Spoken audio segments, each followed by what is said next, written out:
like this is a band that sounds like they're well into their career, but it's only their debut album. Listen is out now wherever you stream your favorite music. Peter, thank you for joining me here on Sonic Dorms today. Of course, thanks for having me, Max.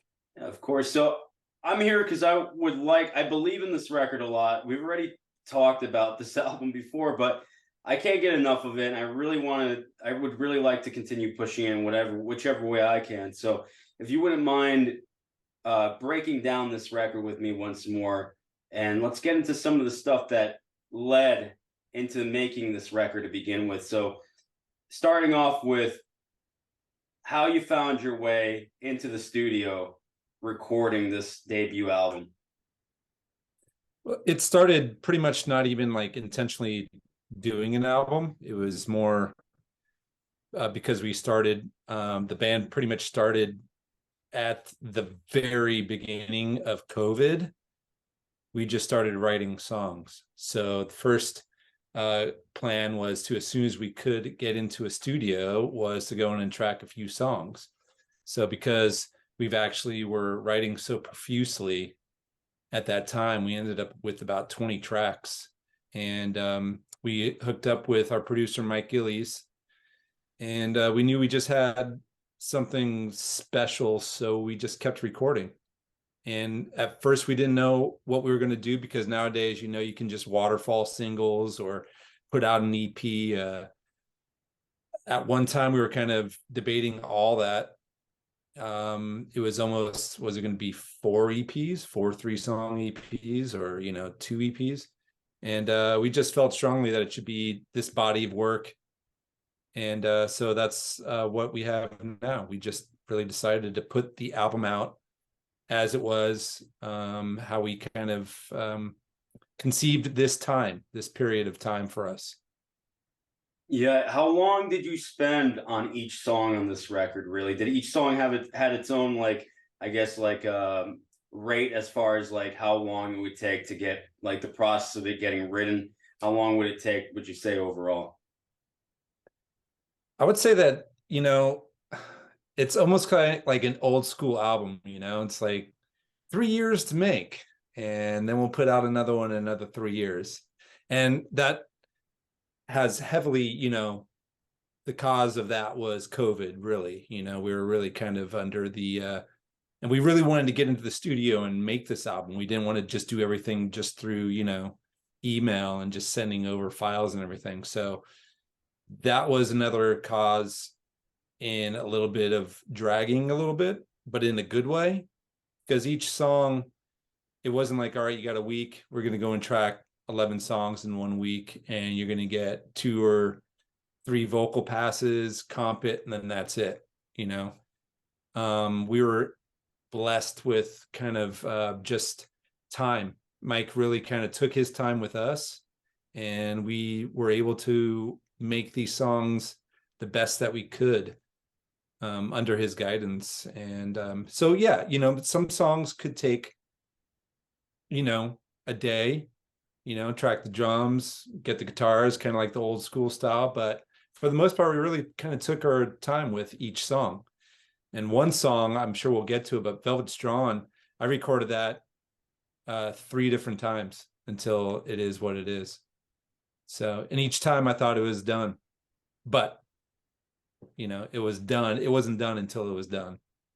I think that's part of the beauty of this album, and why it has staying power, is because these songs sound like they're well developed. They sound like they're going to stand the test of time. They sound like songs that actually, like, you guys actually like spent the time, took the time to make sure every verse, every hook, every chorus, every pre-chorus, every bridge was as good as it could be. Just really well, a lot of finesse went into the record, it sounds like. And that's something that you don't really find a lot nowadays, unfortunately, at least because we live in a very almost like this fast food type of music industry now, if there is one, where people just want to write as quickly as possible and get the product out.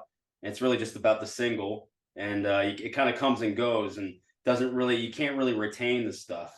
But what you guys are doing, for those that are interested in this sort of genre or areas of music, really, I feel like the songs really stick with you. And I think it really is one of those records that the more invested you get with it, you are rewarded by that, because you want to listen to it again and again and again, right? Right. Yeah, I definitely appreciate that. I think that you know, not every song is for everybody, you know. I hope it is, but what album actually has a song that's for everybody? But I think with that being said, there is something for everybody on this album. You know, we really kind of you know, put a lot into it, with instead of just being like a one kind of thing. You know, we weren't afraid to touch on any kind of topic or sounds or, you know, genres or anything. It just was kind of like a really kind of like cathartic on all our parts of making the best thing that we can, and without kind of like overproducing it too, you know. We didn't want it to be so glossy and so polished. It sounds amazing, but our producer Mike, he could have gone forever, you know. And finally it kind of got to the point where it's like, all right, we have something great here, put the pencil down, let's go. So And what's great is he comes from that, you know, that well-oiled machinery of, say, the school of Bob Rock, right? So that, I yeah. think that that's part of I hear a lot of the same sonic textures on this record to like a Bob Rock produced album. And again, I'm a little biased here, but I think that's part of the Right. charm as well behind this record is sonically it's got that crunch and that bottom end. Just when we're talking about just how heavy it is in that sort of way. Yeah, totally. Yeah, absolutely. And you know, going back to him, he was kind of like at some point, so I've worked on albums for 8 years. I'm like, God, please.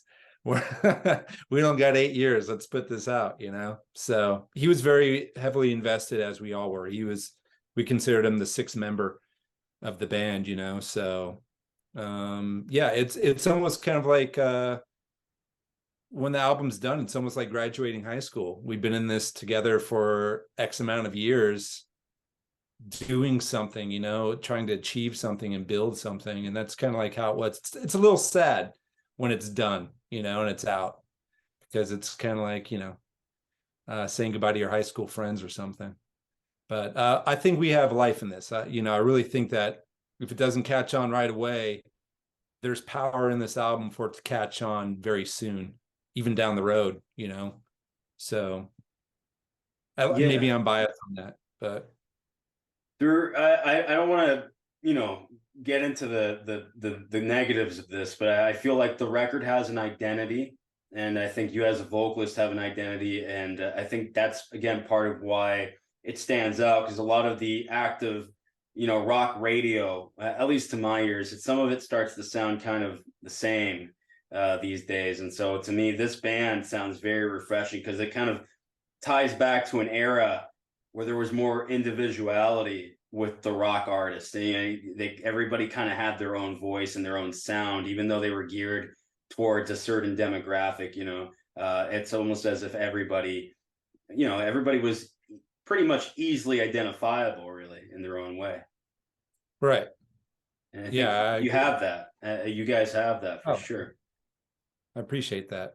That's kind of like the goal and the intention. So I'm glad that you feel that way, and I hope many people do. So Yeah, it's crazy that we live in an era now where that it's easier to stand out almost by being, you know, yourself, because I feel like everybody's kind of in line with a certain, you know, everything's kind of like on the grid. You have to have this kind of sound. Everything is somewhere sort of in that sort of area, which right, so it's kind of funny. It doesn't take much now. Get 4 or 5 guys in a room to jam out some great songs and really record it like very live and very real and very honest, and suddenly you're unique again. right.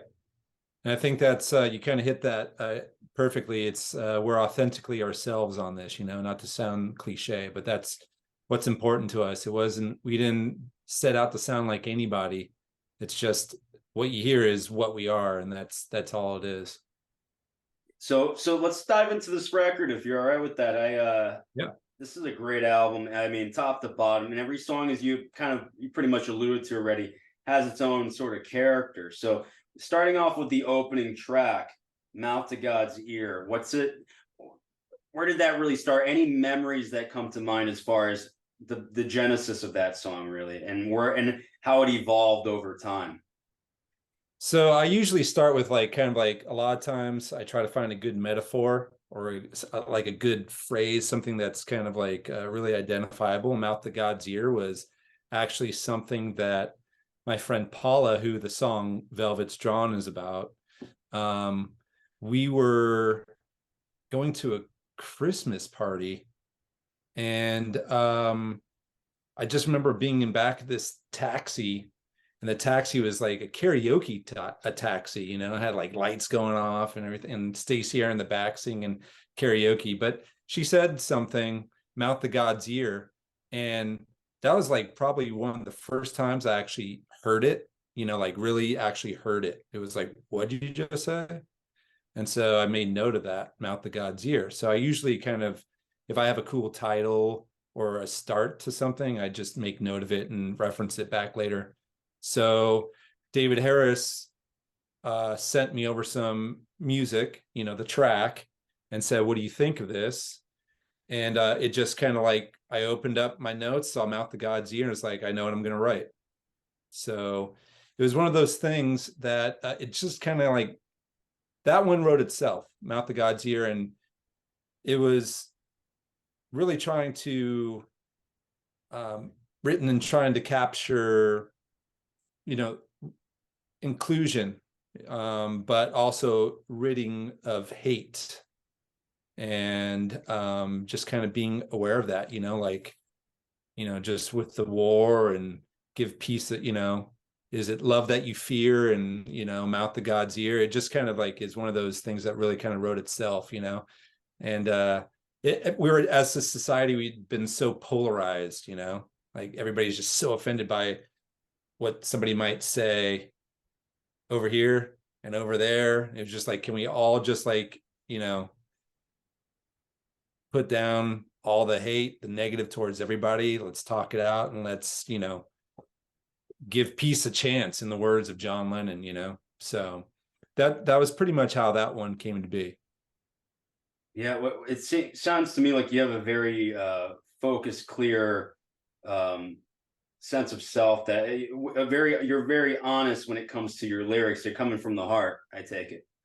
Yeah, yeah, absolutely. I think that I always try to write from the heart, and as going back to as something that's relatable to me, you know, something that I've lived through. It's very hard for me to, I have a very, very, very hard time writing something that comes just easy, just words that rhyme with each other, you know, like cloud, loud, you know. It's just, I have a very, very hard time doing it. It's because I have to really feel it. So sometimes a lot of times I can sometimes the words just come out like that and the story just comes out, but sometimes I'll sit with it for a month until the story actually presents itself and the words are actually there in the way that I can proudly sing them. So yeah, definitely from the heart. Thanks for sharing that, Peter. And now moving on to the next track on the record, track called Closer. What can you tell us about that one? That one is that one I love just because it kind of like, for whatever reason, it just brings me, it gives me this like the Cult vibe, you know, like some good, the Cult. And I love the Cult. So, but I think it's done in a very kind of like modern anthemic way. And that one is about relationships, and very unhealthy relationships, and being stuck in a relationship that is not healthy. Just speaking again for myself, I've been in relationships that are like that, very emasculating, you know, but that person bats the eye, all is forgiven, and I'm just like weak and to my knees, you know. And sometimes it's very hard getting out of those relationships. I think that's very relatable to a lot of people too. So that is what that really is about, just being like obsessed with somebody who really you shouldn't be obsessed with, you know. You can't there's no ownership over anybody, and nobody should have control of one of another, especially somebody that you really truly love, you know. So that kind of was the direction that I wrote with that in mind. And that is exactly what Closer is, you know. Not healed until you're closer. But then as soon as you got them closer, it's like, oh gosh, you're killing me, kind of thing, you know. Right. So there's a certain toxicity there, really, ultimately, right? Absolutely, yeah. And you're kind of part of the problem too, in a way, because you're the one that continues to you feel that gravitational pull, so to speak, towards that person. So but yet when you get in there, as you said, then there's that sense of like, oh no, you know. Yeah, absolutely. And like, you know, burdened in contemplation, what your eyes rain and I'm swept away. It's that's the kind of stuff, is like, I'll come running, and then you push me away again, I'll just keep coming. And yeah, so Great stuff. And now the next track on the record is a track called Stranger Days. What can you tell us about that one? that one's really about reflection. And that one is about maybe kind of like the opposite, somebody that you might have had that really was something really special in your life, that you let go of, or for whatever reasons it didn't work out. And then, so the verses are really kind of about that reflection of kind of asking for forgiveness. And then when you get to the chorus, it really kind of, is supposed to kind of like build you up into something that's like, this is how I feel about you if we were together, kind of thing. Again, I think that's relatable with a lot of people, myself. I mean, it's definitely, like everything, it's kind of like an autobiographical look at my life. But I wanted to paint something that was kind of surreal in a way, and just kind of it was cool to throw in Dolly in there, and Muhammad Ali and David Bowie, and these little references and stuff. But yeah, so that really is kind of like the reflection, and that comes later in life. As you get older, you start to reflect on what things were, or the meaning of life, and that is pretty much my reflection on a love loss. So If you don't mind me asking, would you consider yourself a spiritual individual, somebody who of that sort? absolutely, Yeah. I definitely have deep spiritual beliefs. I don't identify with any religion necessarily, but I am very spiritual. Yeah, because Absolutely. I'm the same way, and I think that's part of the reason why a lot of the lyrical content on this album, like I could relate with in some way or another, or I just gravitated towards it in some kind of way. I think is partly because I got a sense of that in your words. Yeah. Oh, thank you. Yeah. Yeah. Yeah. I think, it's like, especially like with songs like Stranger Days, it's like, how would if I didn't write that and I heard it, how would I want it to make me feel, So I'm really trying to, in my melody or in my lyrics, really trying to capture that feeling, So yeah, that's one of my favorites right there. It's a meaningful song. Yeah, it's a good one. And now the follow-up track, this is probably the first, I'm pretty sure this was the first song I heard by Crashing Wayward. It's a track called Disco Kills. Yeah. And if I'm not mistaken, that was the first single, right? That was actually the second. Okay. So we did Breathe. Yes, we did Breathe in, I think it was November of 22 for the first time. And then we released it again when we got signed. Yeah. Right. So, but Disco Kills would have been the second. Yeah, Disco Kills. What again, it goes to show you this record was a long time coming, this album, I mean, but what can you tell us about Disco Kills? Yeah, the funny thing about Disco Kills is that's going to be the one song that people probably have the most difficult figuring out what I'm trying to say there in this song, because it's not about disco at all. I love disco, for the record. Bee Gees are like my third favorite group of all time, going back from their late 60s when they were, I mean, they're like the Beatles in my book. Like Chic, obviously I love Duran Duran. So in no way has it to do with hating disco. So when I wrote that, lyrically, it was a little bit more like direct. It was kind of like a political unrest song, but it was done in a kind of like tongue-in-cheek kind of way of the contrast between rock and disco of the 70s and that kind of clash, like the Chicago, blowing up the disco records and stuff like that, and disco sucks and this and that.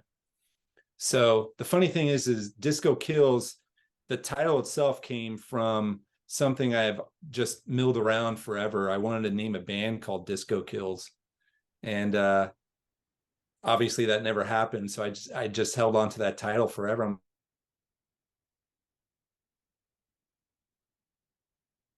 It's really a political unrest song, but written in kind of a way of the politicians or the rockers hating on the disco guys of the 70s. It's fun. That's all I can say.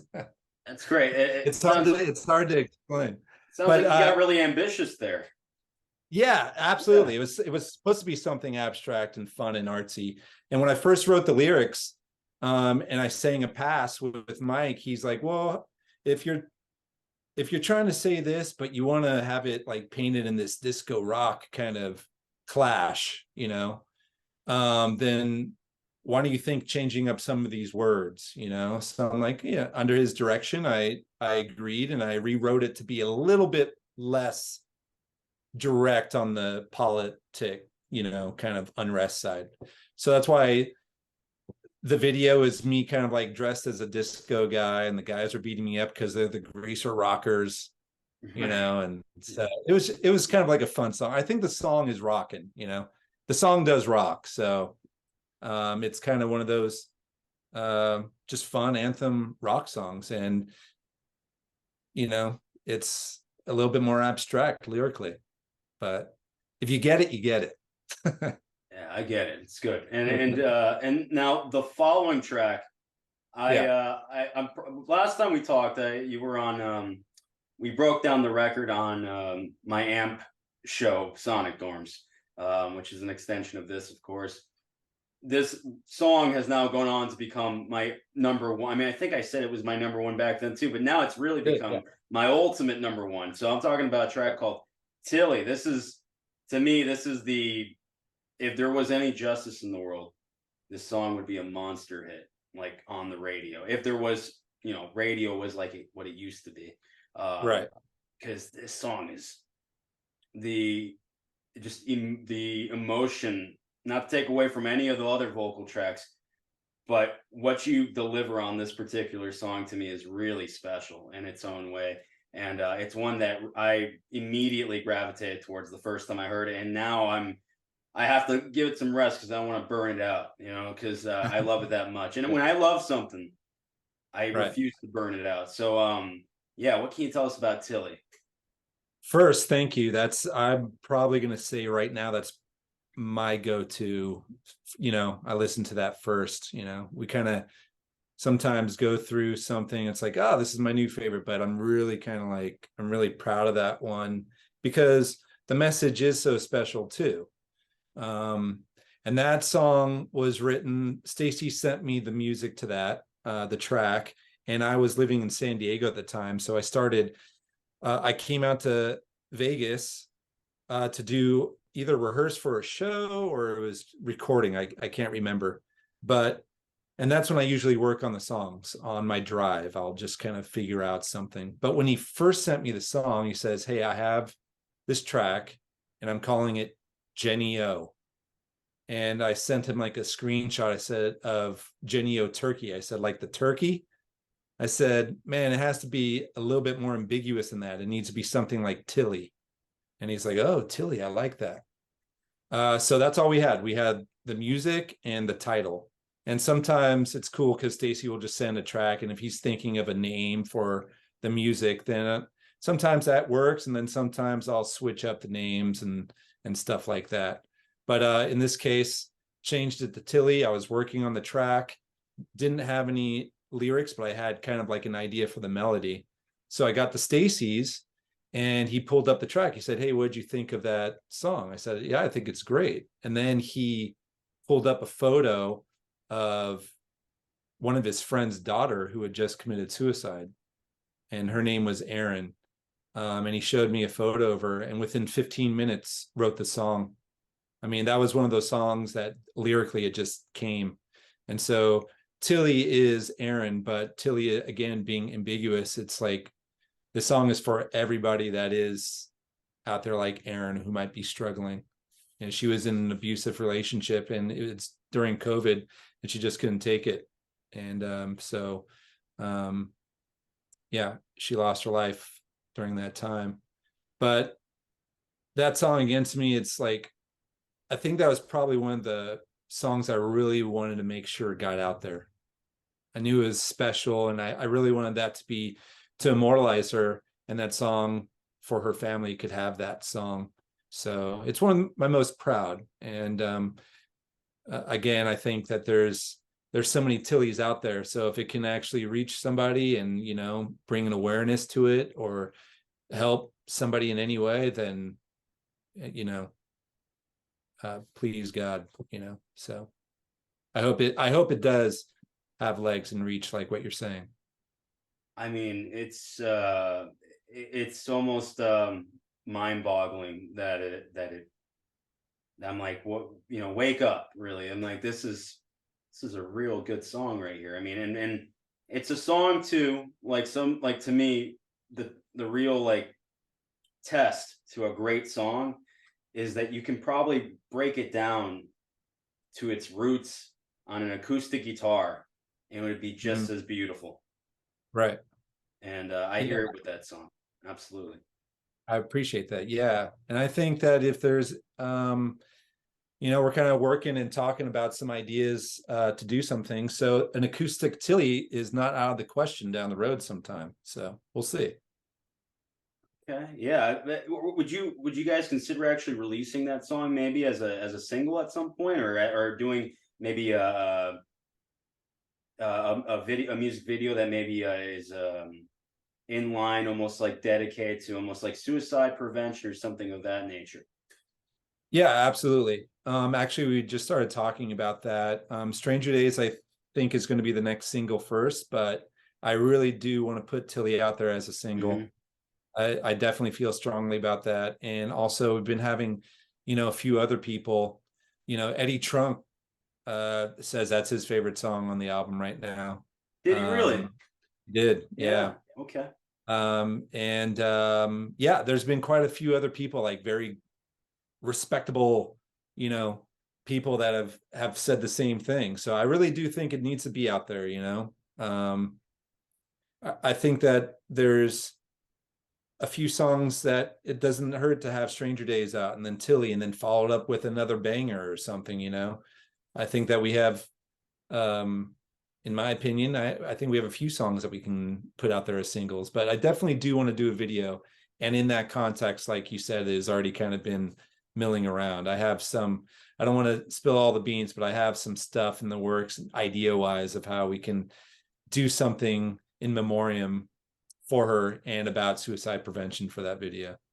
Great, wonderful. Yeah, because I'm a strong advocate for that sort of thing. So that's incredible. I hope it comes to fruition, really. And funny, and it's crazy because like I'm sensing here. Sorry, I'm thinking this stuff as you're talking. I'm going, wait a second. You guys are definitely going old school here in the way that, and I prefer it this way. To me, this is the way every band should still use as a tactic for a release strategy for an album. Because nowadays, as I'm sure you're more than aware of, a band is all about the first week numbers, really, or an artist is all about first week numbers. So it's all about front loading the record before it's even released to the public with 5 singles in a row.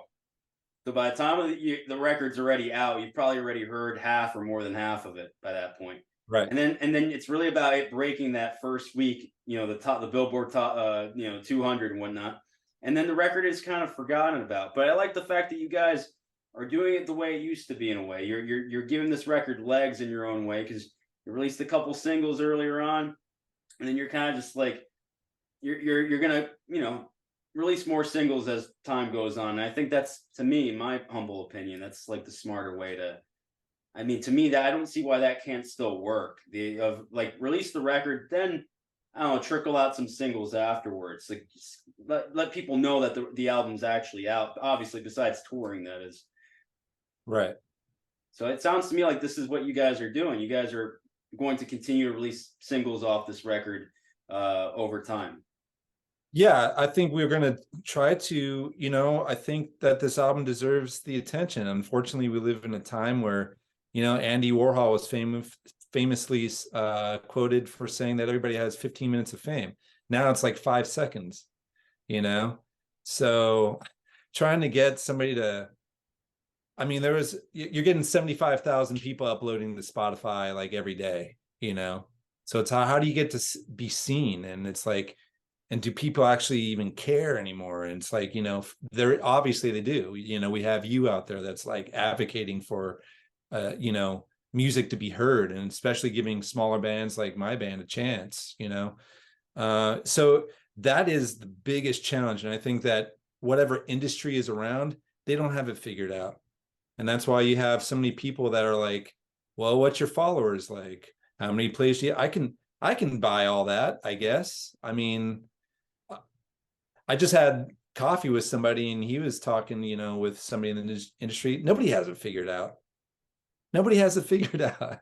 So you know what I'm going to do, or I hope what we're going to do right now is we're going to treat it like how we would have done it back in the day, right? You know, it's like that got me excited about albums, or an album coming out was like, okay, first single, or maybe 2 singles, and the album comes out, and then you have another video that comes out, and then after that, you know, whether it's a month or whatever, another video. And those albums you know, it was like 1 year to 2 years, and then they go out on the road and be able to like really, you know, work the album. And again, going back to maybe I'm being biased or whatever, I feel this album is deserving of that, you know. I mean, I didn't, speaking on, you know, behalf just on myself, for myself, is I didn't want to create something that just gets forgotten about in 5 seconds. So if whatever we can do to try to capture somebody down the road and try to get the most out of this album, then I'm all for it. Yeah. And I guess at the same time, we're still trying to figure out how things are done these days, you know, marketing and Spotify and all that stuff. It's crazy is you have some incredible artists that should be, you know, there should be an A&R person helping develop them and giving them the money to back them up so that they can, you know, have better recordings and whatnot, and get more, I guess, you know, wider sense of, you know, attraction and whatnot. But it is odd and a bit concerning when it seems like everything is just bought, and everything, it's a very almost like a very fake, misconstrued way of making it to the top. And so I don't want to get into this, but as I already am, but Yeah, I don't totally. want to, because it's like opening a Pandora's box for me. But that's why at the end of the day, and I'm sure you can respect this, I don't have a gazillion followers. And you know what? At the end of the day, if I get there, it's going to be through hard work and through perseverance, and just by talking about it the way that I do and being passionate about it in my own way.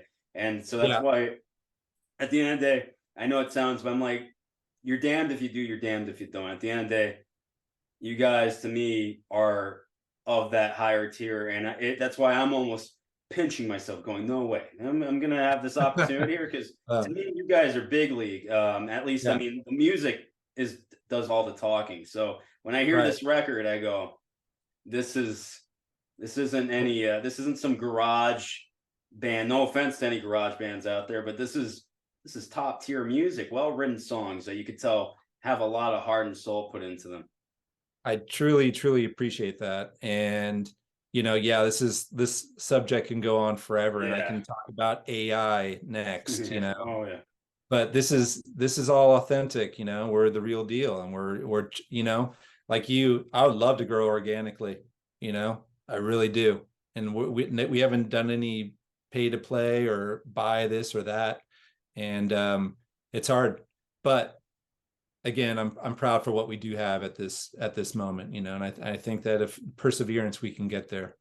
No, I have this inkling. I mean that it'll all come together for you guys. But moving forward, Shake the Dead Awake, another fun song off this album. More of a straight ahead rocker type of song, Yeah, but one that I really dig as well. yeah. What can you tell us about this one? So yeah, David wrote the music to this, and as he always does when he sends me a track, says, "How's this hit you?" And I replied back, "I'll get to work on it." Um, but this song is kind of like a fun way for me to my family's from New York, so I always have this like I romanticize. I was born and raised in California, Southern California, so I romanticize if I grew up in New York, and what kind of stuff I'd been exposed to, like art and music and such. So this is really kind of about that. It's like an ode to 70s, kind of like the origins of punk rock into kind of like the art rock scene, like the Ramones at CBGB's giving way to Talking Heads CBGBs, and those who are there to witness it. So that's really kind of like what that is. It's like that music was shaking the dead awake. It was making a scene, and we're still talking about to this day. CBGB's, Max's Kansas City, my uncle's bar and restaurant home. So that's what this really is about. It's kind of like an ode to New York City and that kind of seedy, grimy, beautiful rock and music scene of that time, and my romanticizing of if I grew up there. Well said, and I also love the fact that you're paying tribute in your own way to the past and music that to me, like you said, like you pretty much said yourself, we're still listening to. Yeah, It's got absolutely. value. It's got value to it. Definitely. And I've also, as this conversation has gone on tonight, it sounds to me like the band dynamic and the way that you put songs together, you're not very precious about the ideas, and that if someone happens to come up with a better lyric or a better musical structure overall or a better part in a certain place of the song, you guys are absolutely 100% okay with, or open really to the idea of communicating that and exchanging one piece for another. Yeah, absolutely. Yeah, I will admit, like, it's very hard for me if somebody throws out a lyric at me. I have such a hard time singing other people's words. So I'm very grateful that the guys allow me to express myself in that way, and the melodies and everything.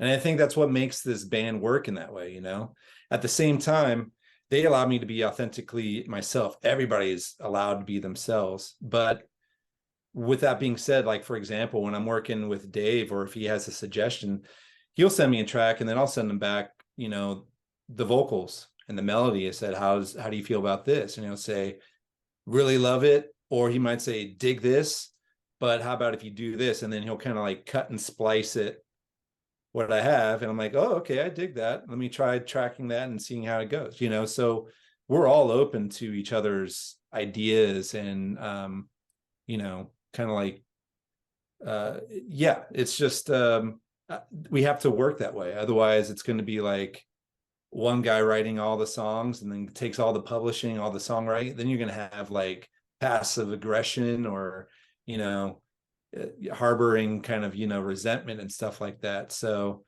everybody contributes to this band and to these songs. So it's a beautiful thing. Yeah, I think a lot of the downfall of a lot of great bands has been through the egos and whatnot with sharing publishing and things of that nature, unfortunately. So it's really cool Yeah. to hear that you guys all like actually do contribute to the music, and it's a very earnest endeavor. Yeah, absolutely. Absolutely. And that's kind of like when I was going back to like the lyrics, like when you said that everything's really from the heart, it's like I can sing other people's songs for sure. But if I'm going to do something as authentic and put my full emotion to it, I'm hoping it's going to be that I'm able to come up with those words to express that. So, but yeah, I'm not opposed to anybody having input in any way. Yeah, now moving on to the next track here, Staring at Ceilings. What can you tell us about this one? That is definitely COVID inspired, you know, it's all just isolation and not being able to, but it's COVID inspired, but it's also like still relatable that it might be somebody who does feel isolated, you know, um, or kind of like mental illness in a way, you know, just can't break out of their box and such. But that's what that really is about, you know, been caught, you know, laying in shadows, you know, staring at the ceilings, building a palace of gold within the mind. That's what that really is about. It's just, you know, there's a whole world outside, but you can't get to it because you're just stuck in your own personal isolation. Yeah. And that one, yeah, Stacy brought that to the table musically. And uh just another one that just kind of like it was cool because it was like it's different than everything that's on the album. It's a lot more groovy and it has a little bit of a darkness to it. It's, lack of a better term, a little bit more like Black Sabbath meets Soundgarden in a way, you know. So yeah, I just remember that kind of like writing itself quickly. Like the chorus just like came really quick on that one.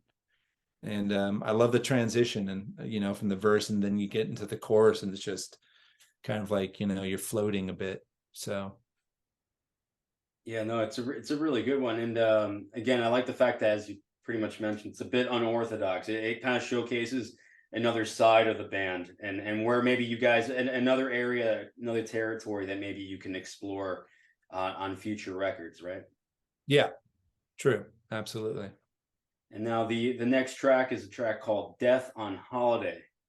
Can you tell us about that one? That was actually the very first song that we wrote as Crashing Wayward. It was kind of actually that we carried over from our previous project we were working on before Crashing Wayward, where it was Dave, Carl, myself, and Stacy. Um, but it was not fitting in the previous project that dissolved, which gave way to Crashing Wayward. So, but it was just a very strong song. We played it live twice, and it was just one of those songs. It was like that's like a great banger. It's a great anthem, and something about it just really lent to carrying over into this next group of songs that we wrote as a band. But that again was kind of like another kind of like political unrest, um, letting go of hate, and death on a holiday is supposed to be, you know, let's, you know, send death on vacation, you know, end war, end hate, you know, peace, you know. So I love writing about that topic. So it's hard to not have like at least two songs that there's so much to say about that, that it's hard not to have like two or three songs in a body of work that is not about everything that you see on the news and, you know, all the death and destruction. So it's really kind of like a calling to, you know, bring that to awareness and let's, you know, send death on vacation. Yeah, it's a very positive message, and what I like is that it doesn't come across as overtly preachy in any way. It's simply you're just it's like a call to arms, really. It's a very uplift. It's a very anthemic. There's a certain positivity to, as you mentioned, that again, I gravitate towards that stuff, and I think we music fanatics out there, or just people in general that like music, need to hear this stuff. I think we need to hear music that uplifts us nowadays. I think more than ever before, music that kind of helps us dissolve from that sort of you know, the things that you're talking about, the Yeah. negativity, and it's just constant. It's very constant. I think again, I don't want to open up Pandora's box here, but it's like enough already, you know? Yeah. So Yeah. again, when I hear songs like this that you're writing, it really is like, yeah, this is therapeutic, really, listening to this stuff. Yeah. I think it's a good that song too has like great energy. And the first line is, so this is what it's like to fight. So people are like, let's Yeah. and then the next, and then it's for peace, for love, for peace, for war, for love, for life. It's like, wait, oh, okay, yes, anthem. Yeah. You And you mentioned, I don't want to distract from this, but I'm just curious, and we did talk about this before, but just for the sake of this conversation now, the previous band that became Crashing Wayward, how far along was that band, and what did that band sound like that was different from what we got now with Crashing Wayward? What was it exactly that differentiated that from this, really? so yeah, that was Stacy had a band. It was called Electric Radio Kings, and they put out an album, and it was kind of just a little bit more straight rock, and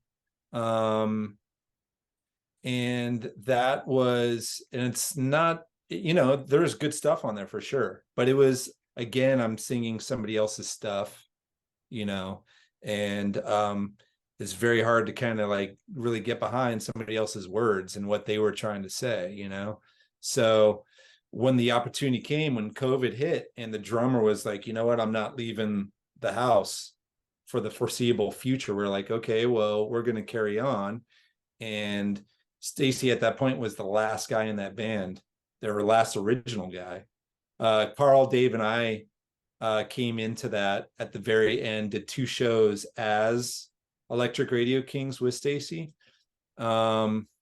But when that kind of dissolved at the beginning of COVID, and we brought in Sean and wrote all these new songs, it was just a whole different direction, a whole different beast.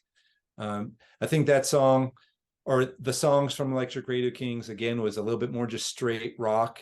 There's a little bit of a good time party to it, not everything, but I think that's kind of like the direction that it kind of was, a little bit more, I guess, what would you say, active rock might have been something that, it was deemed or categorized as.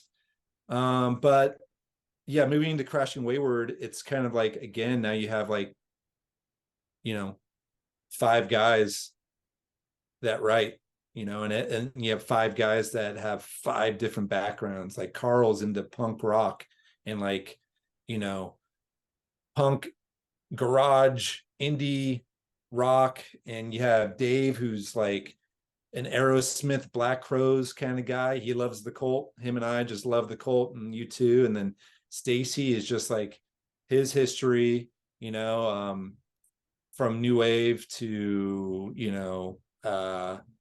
early metal days. And then you have Sean, who's like Kiss.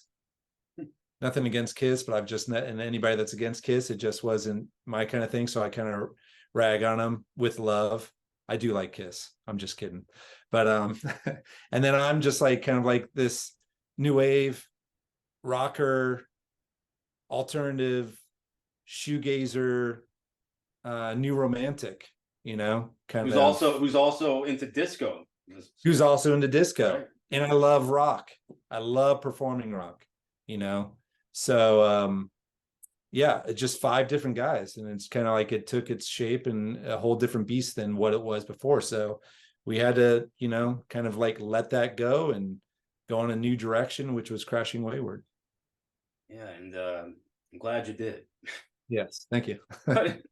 but now this song right here, I mean, this one is one that I'm still playing on amp on my Sonic Dormans radio show on there, and always seems to get a very positive response. I mean, immediately, like almost immediately, they get the chorus immediately. They go, it's almost like they already knew the song before they even like finished hearing it. When the chorus came up the first time, they're already like, I've heard this before. It's like, and it's such a catchy hook, and that chorus is so anthemic and so in your face, and it's a great song. So what can you tell us about Breathe? Breathe was brought to us. Carl actually had that the track to that laying around for about 10 years. And I guess he's kind of presented that, the music and the track to other bands he was in at the time, and nobody really knew what to do with it. So when he brought that to the table, I kind of said, are you cool with me writing my own thing then to it? And that's that was probably one of the first songs we wrote as a band. So everybody kind of had their little stamp in there and fingerprint. But because Carl was sitting on that for 10 years, I really wanted to press him like, okay, well, we're going to do this. And it was kind of just written all about the inclusion, everything that was happening at that time. And that was I'd say probably the second or third song that we wrote into COVID. So it was kind of early into COVID, and a lot of that kind of civil unrest and fight for inclusion was happening. And that really was that. It was really an anthem about that. But at the same time, it wasn't just because of COVID that was happening. This was happening years before. I mean, I was writing songs like Breathe style years ago, because this is something that's always happening, fight for inclusion and people being heard and seen. But it was just like the perfect time for that. And it really kind of like inspired that kind of like Breathe. And just ironically, with the whole COVID thing happening, and the masks and people being kind of like, silenced and this and that really kind of lent to, okay, the power to have this subject matter is right now. And it's kind of like one of those things, when I think back about writing it, it just kind of happened quickly. It's like almost like an outer body experience. Like, I don't remember where I was when I wrote what line, but I think it wrote itself in about 2 or 3 days lyrically. And then I just tracked it on. It's funny because at that time I was tracking everything in my garage band with one of these, so I would just be like, Really? Yeah, I didn't have a rig set up. Now I do have a rig set up now and everything, but at the time I didn't. So everything, and the demo still sounds pretty cool, but yeah, everything was recorded into these headphones right here. So I tracked it and sent it over, and the rest is history. And that was the first song I think we tracked as a band, and was the first single that we released independently. Yeah, you can hear the excitement. I mean, the whole record's like this, but particular that song, there's this unbridled energy that it's almost like you guys can't contain yourselves, and I think it's very infectious. I think to the human ear, really. Yeah, thank you. That's I think again, anthemic sounds and stuff like that is like my favorite. It's like why I love Queen and Freddie Mercury. He was the king of that. So right, got him right up there, made in heaven. Yeah, These guys, there you go, right there. And I see Adam Ant right there. Yeah, those are my guys, the people of rock. There you go. Yeah, there you go. You can. I didn't know. Yeah. My sister told me this. I didn't know because I was, too young to really watch the whole thing at the time. But he performed before Michael Jackson did Motown 25. Right, he did right before Michael Jackson. Yeah, he went up and he did a rendition of where did our love go? Where did my love go? And then segued into whatchamacallit. Yeah, he did that. I believe that's what he did. Where did our love go? And yeah, right. Great stuff. I think Diana Ross came up at one point, and and he was taken back. I'm a huge Adam Ant. Like, he's like one of my guys are Freddie Mercury. Like, those were the two that made an impression on me, like right from the right at the beginning. So they're always going to have a huge place in my heart. Just the showmanship and the bravado and the sense of almost like carefree. Again, and writing these really almost like all this like almost like abstract. I mean, Adam Ant, abstract poetry. Freddie Mercury, again, very just anthems, as you said. And then you realize there's a duality. It was the first time I noticed there was a duality with these artists. They go up on stage and they're this, again, bravado all the way. And then you see them in these interviews and they're very secluded and very almost Right. like introverted in a way, very Yeah. shy. And it Right. was the first time I was going, hey, like, how could that guy be that guy? Like I'm like, Right. 6 years old. I'm going, how is that possible? But Well, now it all makes sense to me, of course. yeah. I get it. But yeah, it's really cool. I love the fact that that you're such you're very eclectic, as we mentioned. So that's, I think you got a lot of different influences. Yeah. Scott Weiland is another another legend that we've spoken about in the past, and there's a lot of him that I see in what you do, especially on stage, that I really really dig. So I'm like, kudos to you, because for me personally, I miss that. I miss Scott Weiland, as I'm sure you do as well, and a lot of people do. So there's a huge gap right now, or there has been, in that sort of, can I have a front man out there doing that or something like that? So it's nice to see that you, without it seeming like mimicry, you're going out there and you're kind of doing something similar, at least to me, it's in my eyes, but it's your own as well. And I think that's amazing. We need that. I think I need that. Yeah. Yeah. Thank you. That's, I think we do. I mean, if anybody has a chance to ever come and see us play live, we're gonna, I've had somebody tell me, you know what, I don't even like rock and roll. Like, I hate rock and roll, but I saw you guys and I'm a fan, you know? And that's kind of like our mission. I mean, we're there to entertain, and to sell ourselves, because it's the real, like, we are the real deal. We're not phoning it in. And it's like, that's the only thing I really want to do. And again, it's kind of like, sounds cliche, but I live for it. And there's nothing better for me to be than on stage and to perform. And just like you, like those frontmen, Freddie Mercury, Scott Weiland, David Bowie, those guys, swagger and cool, great style, great voices, and they owned a crowd, so that always resonated with me. And I never really picked up an instrument. I mean, I use my guitar for writing songs and stuff like that, but I've never wanted to go that route, because I was always into the frontman that performed for the audience and was there to give them his undevoted, their undevoted attention. And so that's kind of like what I try to bring to the table in honor of those that I, grew up worshiping and loving. So I see it, man. I really do. I mean, I haven't had the opportunity to catch you guys live, of course, but not yet, at least. But yeah, just from video footage I've seen, and the music videos, of course, for the singles. I mean, I can tell that, and it's coming from a really honest place, and I love that. And is that something that comes naturally to you, that front man, so to speak, that persona? Is that something that you tap into easily, or is that something that you had to develop over time? I think it's a little bit of both.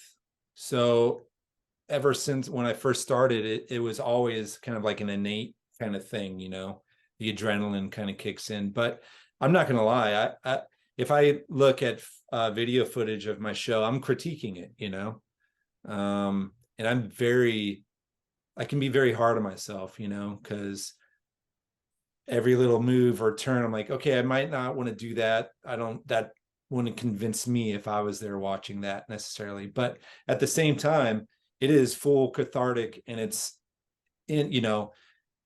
improvised, the whole thing, so it's not choreographed. I'm going up, and I might not seem like I'm shy, but if you knew me in person, I'm a pretty shy person, so especially before a show, I'm kind of like in my head, I'm quiet, and then I hit the stage, and it's, I'm there to do my thing. But I do look back on it. I do look back on my shows. I like to critique and know, oh, I like that. Maybe I'll do a little bit more of that next time. But every show is different. There is not one show that's ever the same.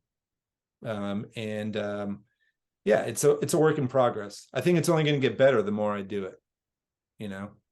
I think I'm really finding my stride. Each band that I've been in has been a little bit different.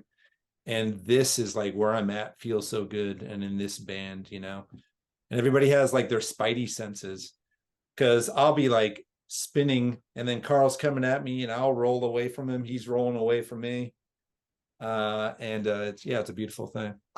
Yeah, there's a duality there too, right? Because it being on stage, I can't imagine. Well, can only imagine that when you're up there, it allows you that opportunity to go wild in a way that you can't be really in any other place in time. It's like on that stage, you get to tap into this side of yourself that allows you this like unbridled sense of freedom, and again, and to be singing these songs that come from the heart as well. I think that must be such an adrenaline rush, you know?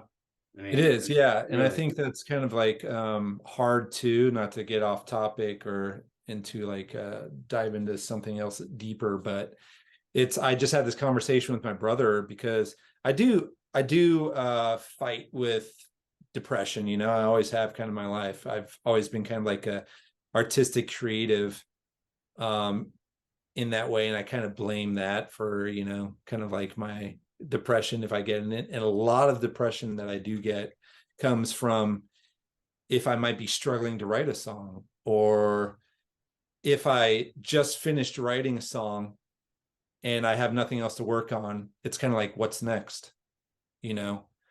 And the same thing with going on stage. You go from such a crazy high of performing to coming off stage, and it's the same thing. What's next? You know, so I'm constantly looking for the what's next. So I barely drink, very social, like very little.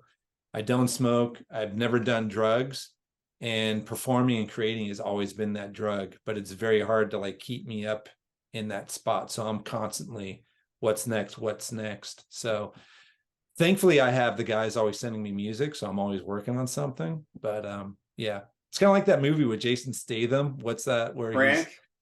well, he can't stop, or Yeah, he needs the adrenaline kick yeah, at high to keep him alive, really. yeah, Yeah, I love that. I love they're crazy There's two of them, and I yeah. love them. They're great. I Oh, so again, I don't want to get, but just to let you know, I mean, I also have battled anxiety, depression, like literally all my life. And when I was earlier, like a lot younger, I was like, what is this? Why do I feel this way? And then just over time came to realize that I'm also somebody who needs something to work on all the time, or something to do. And if I don't have that, I almost lock up. yeah. And suddenly I'm uninspired and I don't know what to do with myself. So, and that's what leads into those episodes of depression for me. So again, I totally can relate to that, and Yeah. which is it, but you know, it's hard. But I think that Well, yeah, go ahead. Sorry. I was gonna say, well, if you ever need to talk, man, just reach out. You know, always an ear. So Oh man, that I appreciate that really. yeah, But seriously, it's not easy. But I think yeah, the more you know yourself, I think the I guess the easier it becomes, or it gets, to manage it. So, uh, yeah.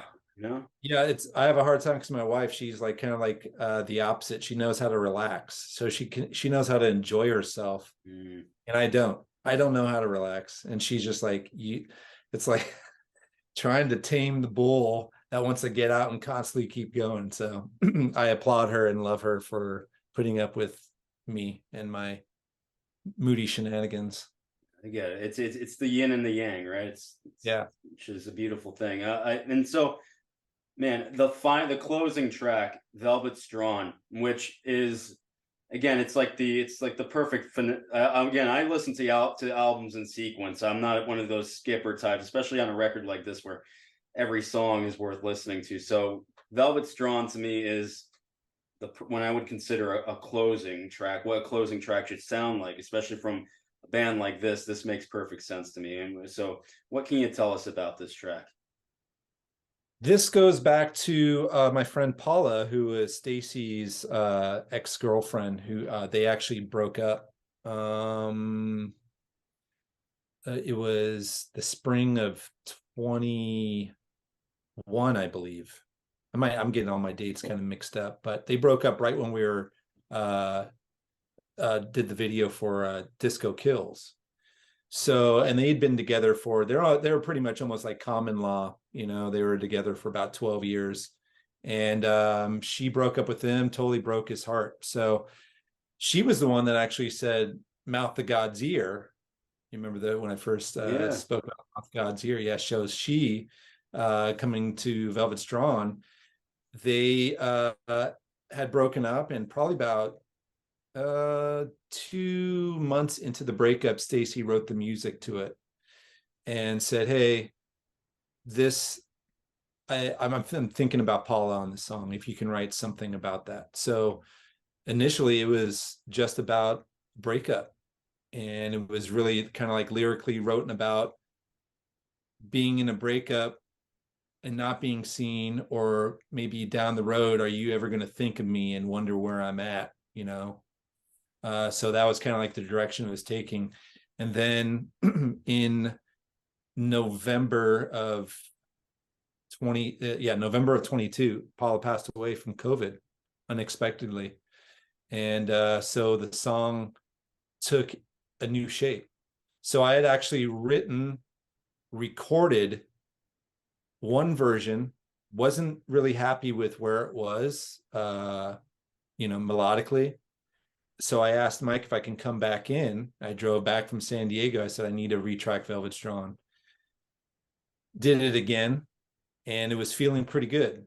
He sent me the track to kind of like listen back to that night that we just tracked the second time. So I've been listening back to it. I'm like, okay, it's feeling good. I think we can move on to the next song. The next morning, Stacy called me and told me that Paula had just passed away from COVID. And shocked. I called up Mike and I said, I need to come back and I need to retrack Velvet's Drawn, because it's not a breakup song anymore. It's a song about loss. And so I came in and rewrote some of the lyrics and it finished it right then.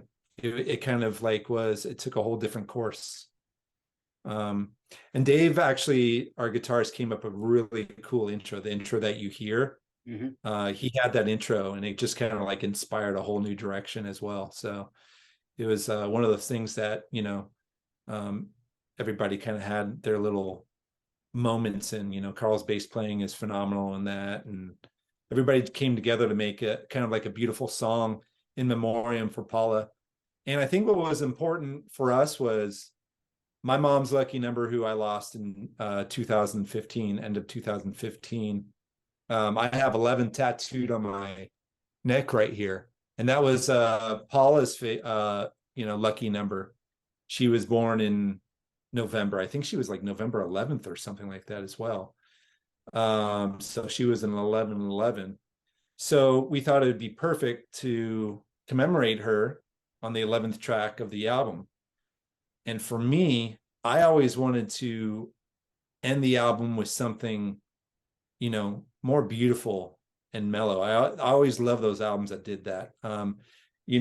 Michael Jackson's Thriller ends with Lady in My Life, Lady in My Life, Lady Yeah. in My Life. Mm-hmm.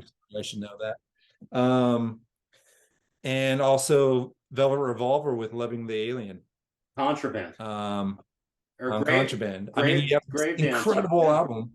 Yeah. Yeah, totally. You have these incredible rock album, like so many textures, in the Contraband album, and then they end on something beautiful, and I felt that Velvet's Drawn deserved to, carry out this album, and it kind of leaves you. I think it kind of leaves you wanting more, or at least letting it play again and going right back into Mouth of God's Ear, or maybe it's going to be the next single or the next album on, whatever. So I think it does that. It's something to commemorate Paula and leaving somebody wanting more, or to play the album again. Yeah, that's the thing. I'm sorry, I'm looking because I had some notes here and I'm like, hold on, it's crazy to think that this record is only 34 minutes long. Like it's and I miss albums that don't overstay their welcome. Like they hit you. I would rather have a record like this where they hit you over the head with great songs, leave you wanting more. It's almost like an old school, AC/DC record or something. Their Van Halen album is no more than maybe like 35, 40 minutes, if that tops. and Right. and it almost added to the replay value because it wasn't like a slog to get through. You're like, as much as I love my prog, I always joke around. I love my prog music. I love bands like the old school prog, the Yes and King Crimson and Gentle Giant and guys like that. But 8-minute songs, 12-minute epics and whatnot. But you get records like this. This is like, it's a treat to just hit replay, right? As soon as it's over, and you do it all over again, really. That's cool. Yeah. Yeah. You can listen to it twice for, in about a time span of a regular album, for most albums. So, yeah, I think that's cool. I agree. I always like those albums that are, like Women and Children First that you have behind you, and you can put it on, drive across town, and, you've got to hear the whole thing, and you might want to hear it again, or, and again and again and again. There's been many times where I pull up an album, I'm like 7 songs in, I'm like, how long is, and then I'm checking how many more songs there are. I'm like, when's the end of this album? And I don't want to overstay the welcome, so I think it's like, it's funny. My oldest brother, he is 10 years older than I, and he graduated in the 80s. And I remember something that always stuck with me was what he said. He said, you want to get people dancing at a party, put on an album by the Cult. You listen to a Cult album, it's not overstaying its welcome, Put on Love. You want to put on an album at a party that's going to get, hey, spin it again, Love, Electric, So that always kind of like resonated and stuck with me. And Dave actually is a big advocate. He's like, he loves writing songs that are like, okay, 30 seconds into the chorus. He's old school like that. And sometimes we kind of like clash, like, hey man, I'm trying to tell a story here. Can you give me a little bit more of a verse? And he's like, don't, as I like to say also, don't bore us, get to the chorus, right? Let's just get to the right point. And you're in, totally. Yeah, but I also understand where you're coming from, where you're like, you're almost, you come in as like the poet, and you have the storyline that you've written out that you really want to tell in your own way, of course. Right. And a lot of times the way that I write, a lot of times that I write melodically too, is I have these layers that are getting to the chorus, it's almost like a hook, a hook within a hook of a verse, if that makes any sense, No, that's the Bee Gees. That's the Bee Gees formula right there. They every segment of the song caught your ear in its own way, stuck with you. So totally. Yeah, so what's next? I mean, you guys had a listening party not too long ago, which I saw clips of, and one of the things that made me go, no, I couldn't believe it, but I could at the same time, because one of the first times I ever heard your voice on record, I was like, this guy would sound really good singing Plowed by Sponge. Oh, yeah. And you guys actually ended up covering that during that listening party, right? We do. Yeah. That's one of our favorite songs to cover. That's like, I mean, it gets everybody singing, and it's one of those songs that we play it like Sponge, but I think we kind of like made it our own in our own way, and especially the way that we perform it. I mean, it's just like, and I love Sponge, so I really try to, kind of like honor them in that song. That's always been one of my favorite songs. And he was such a great frontman too. Yeah, Vinny Dobronsky. I think he's quite underrated, if anything. I don't think I don't think a lot of he didn't catch on with the general public in the way that his peers did. But I always felt like he had that X factor to him as well in his own way. Yeah, definitely. And it's a super recognizable song, so it's like you can get everybody singing to that. Everybody knows the chorus and sings along. And super fun song. We do that, and we also do a song "Helpless" by the band Degeneration. Right. They were like, they were almost going to be like, at least I felt like they should have been like the next GNR in a lot of ways. They were really That's exactly what Eddie Trunk said, the same thing to me. No way. He said, I thought those guys were going to be the next GNR. Yeah. Yeah. I felt the same way. I thought that they had that's pretty funny though. Yeah. But yeah, they had to me they had it much like when I hear you guys now. I'm going, you guys have that thing where I'm like, to me, you're a no brainer. I'm like, how are you not going to get to that place or get to a place similar to these guys who are like top tier? Because when I hear Degeneration, I hear them as a top tier A-list band, you know. Yeah. So, but yeah, it's amazing that you're playing that. So you guys got the goods. And how'd the listening party turn out overall, if you don't mind me asking? And what was the reception like? Yeah, I think it went great. I think the show Yeah. went great. We had an amazing like crew running the show. So we had amazing projection, my brother came in, who's a phenomenal artist. He's just like, he's a rock star in street art. And he was very crucial in my younger impressionable years musically and artistically. So to have him there and to be a part of it is amazing. Really great turnout. And I think it's only going to get bigger and better. With us throwing that in 3 weeks of opportunity being presented to us, and us throwing that event in 3 weeks, I think it went great. And I know that people had a great time. We sold a ton of merch.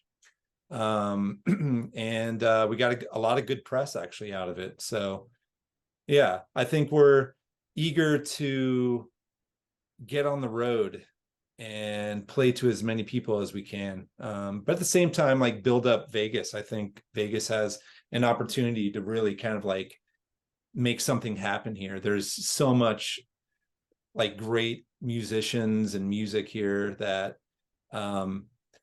it's like kind of like what people are saying, Nashville and Vegas is the place to be. So I'm happy to be here and to be kind of like part of a scene that's just probably going to explode here in Vegas.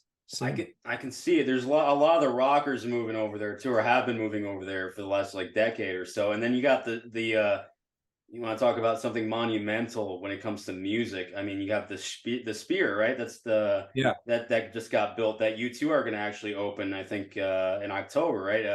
They're going to do the anniversary Actung Baby Zoo TV shows over there, right? So yeah, that's going to be insane. Totally, and especially in the Sphere like that. I mean, Yeah. that's going to be like IMAX and full immersive, because you remember their stage set up from that, Zoo TV time and everything, so you can only imagine what that might look like, Yeah.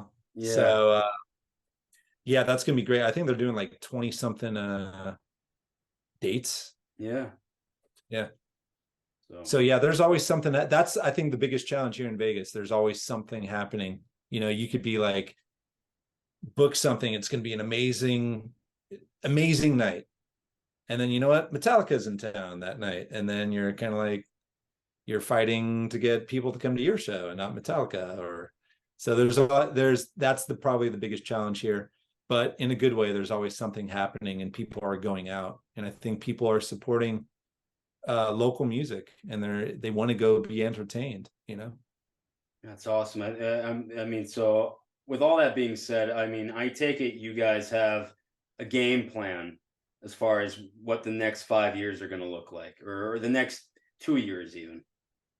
Yeah.